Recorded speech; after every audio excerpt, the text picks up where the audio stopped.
उत्तराखंड की 5 सीटों पर भाजपा का कब्जा। उत्तराखंड में एक बार फिर भाजपा ने 5 सीटों पर अपना परचम लहरा दिया है। हरिद्वार लोकसभा पर भी लगातार तीसरी बार भाजपा ने कब्जा किया है। त्रिवेंद्र सिंह रावत ने कांग्रेस के वीरेंद्र रावत को करीब 1.5 लाख के बड़े अंतर से हराया।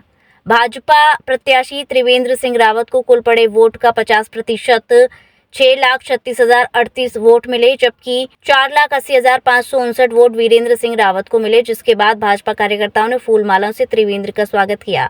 हार के बाद पूर्व मुख्यमंत्री हरीश रावत ने अपनी प्रतिक्रिया देते हुए कहा कि वे उत्तराखंड में हरिद्वार और गढ़वाल सीट के लिए आश्वस्त थे कि परिणाम उनके पक्ष में होने, लेकिन कहां कमी रह गई, क्या कहा जा सकता है। हरीश रावत ने कहा कि भाजपा के 400 पार के नारे को लोगों ने कंडम कर दिया और अब 400 पार वालों के लिए 273 भी मुश्किल दिखाई दे रहा है।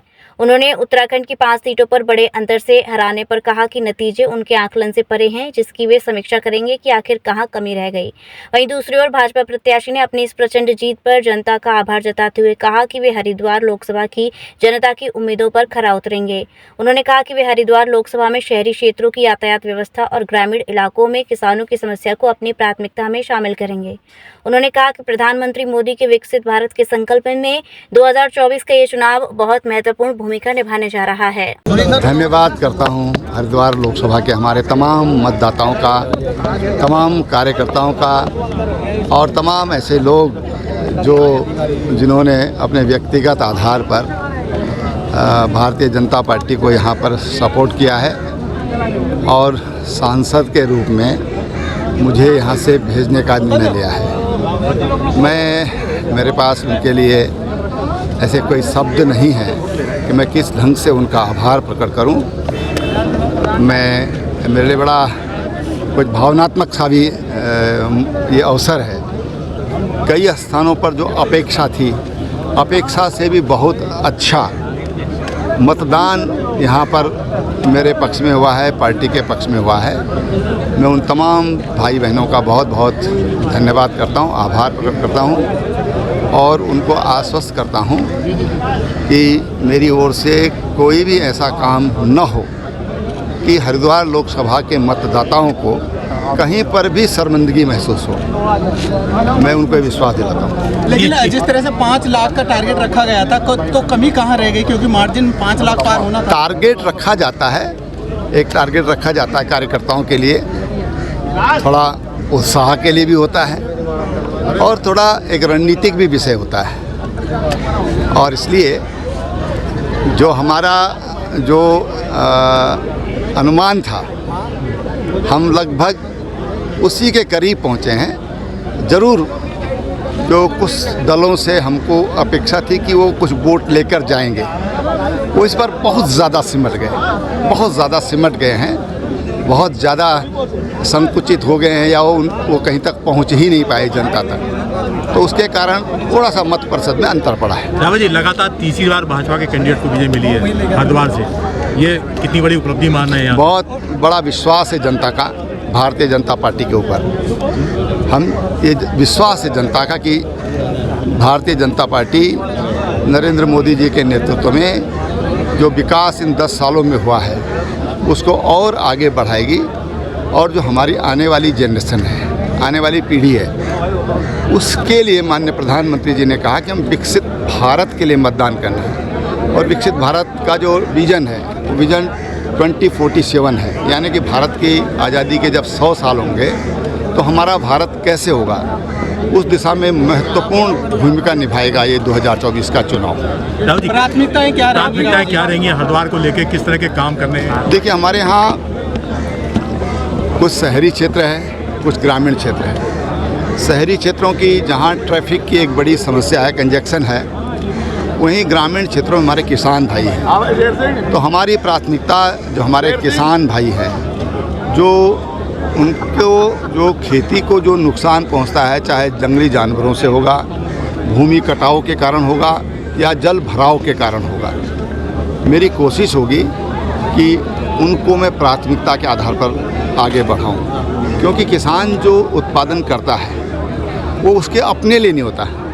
हमारे भारत में किसान को ग्राम देवता कहा गया है, और देवता यानी कि जो सबकी चिंता करता है, और इसलिए उन देवताओं के लिए मेरी भरसक कोशिश होगी कि मैं उसके लिए काम करूं।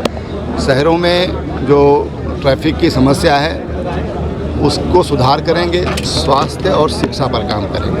अवैध खनन को लेकर भी खनन को लेकर बहुत बड़ी समस्या है, किसान भी परेशान है, स्थानीय लोग भी परेशान हैं। इस पर मैंने काफ़ी कुछ कल बोला है जी, और फिर मैं इसके बारे में कुछ दिन बाद आपको बताऊंगा। अधिकारियों को कुछ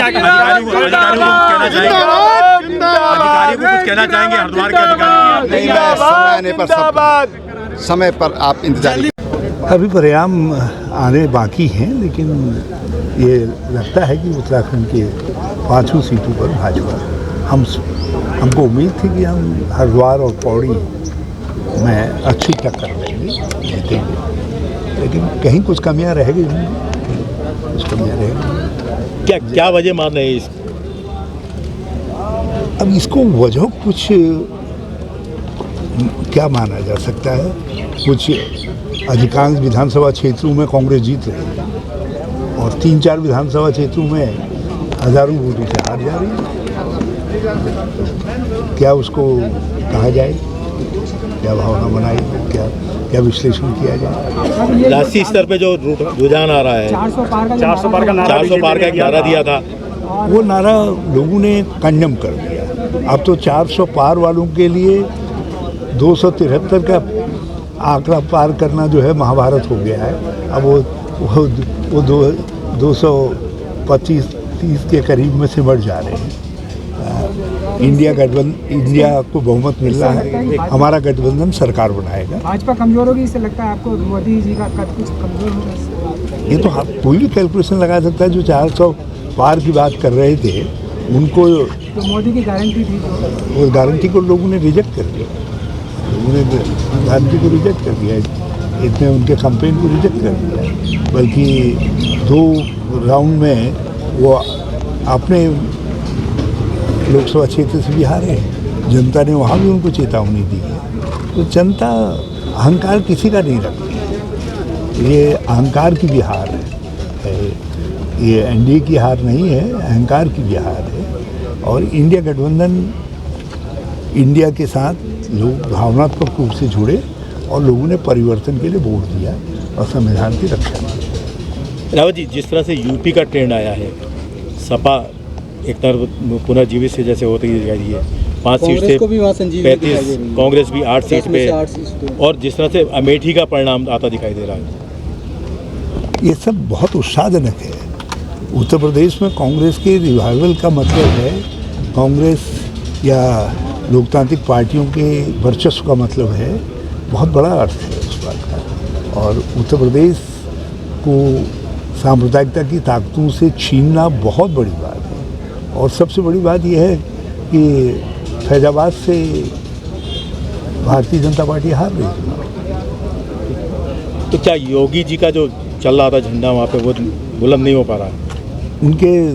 उनको लॉक स्टॉक बैरल लोगों ने उनकी गारंटीज़ को रिजेक्ट कर दिया और उनकी बातें लोगों ने को पसंद नहीं आई।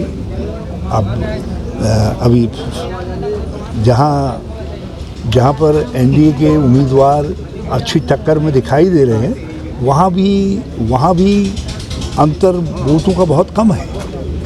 तो इससे लगता है कि लोगों ने परिवर्तन के लिए निर्णायक मत दिया।